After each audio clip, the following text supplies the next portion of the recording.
Hi guys, good morning.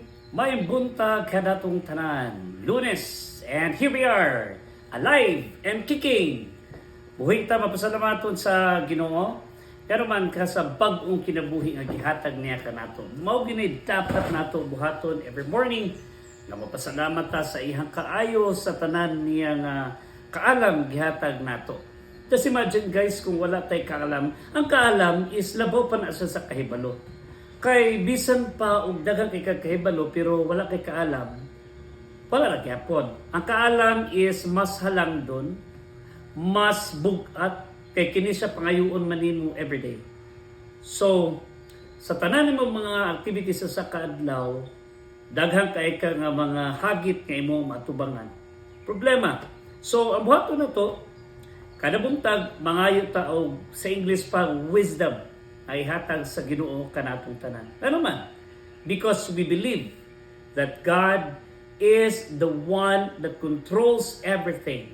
And we have the responsibility to reach out to Him so that He will also hear our petitions, our supplications. Kana mga gipangayo nato sa kadaadlaw sa Ginoo. Kay mga taga-approval niya. And that time, the Lord God will give us or grant to us the wisdom. Kaalam importante kay kanato. Kay taliwala sa daghan nga hagit o komplikado sa kinabuhi, siya gyud ang magpacify niining tanan. He will give us the right direction. Kung daghan kay tag problema, He sends people to help us understand the situation. Aron manaatay gitawag nga kalma nga utok.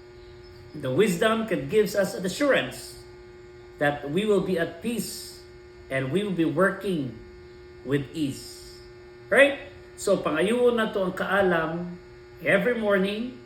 Magbata na ta, sit down, and you're going to praise God, honor Him, acknowledge all the great things that He has done. Fresh air, tanan-tanan, ihatag na to niya. And ask God's control, God's guidance. Kaya kita tanan, under bagita niya, at the same time, siya man mo'y master ruler sa ito kinabuhi.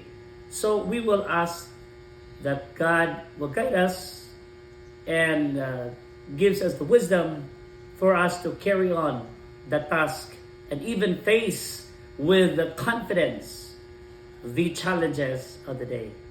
Have a great day, everyone. God loves you.